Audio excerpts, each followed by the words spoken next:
খুবই বিপদসীমার উপরে পানি। পানি বাড়তেছে, কমার কোনো সুযোগ নাই, শুধু লোকালয়ে পানি বাড়তেছে। আমি এখন ফুলগাড়ি বাজারে আছি, পরশুরাম রোডে আছি, পানি খুবই বাড়তেছে। ভাইয়া পানি কমার তো কোনো সুযোগ নাই। ভাইয়া পানির তো কমার সুযোগ নাই, বাড়তেছে। একই জেলার মধ্যে এক বছরের ব্যবধানে 2বার বন্যা হচ্ছে, তাই না?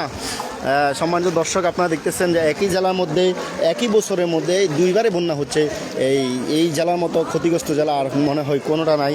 কারণ দেখতেছেন ডেলিভারি রোগী এবং এটা যে ফুলগাজী বাজারের অবস্থা, প্রায় পানির লোকালীয় অবস্থা, পানি অলরেডি বিপদসীমার উপরে। পানি কমার কোনো সুযোগ নেই। আপনারা দেখতেছেন প্রায় অনেকটাই বিপদসীমার উপরে পানি। ভাই এটা ফুলগাজী বাজার অবস্থা, উত্তর বাজার। ডেলিভারি রোগী নিয়েও যাইতে খুব কষ্ট হচ্ছে। পানি বাড়তেছে না কমতেছে? বাড়তেছে।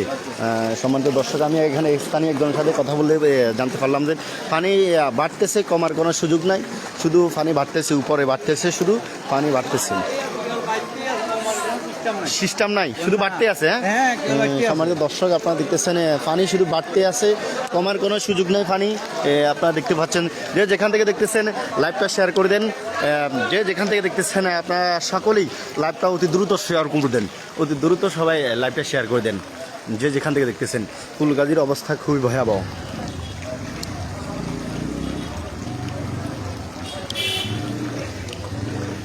খুবই ভয়াবহ ফুলগাজীর অবস্থা আপনারা দেখতেছেন।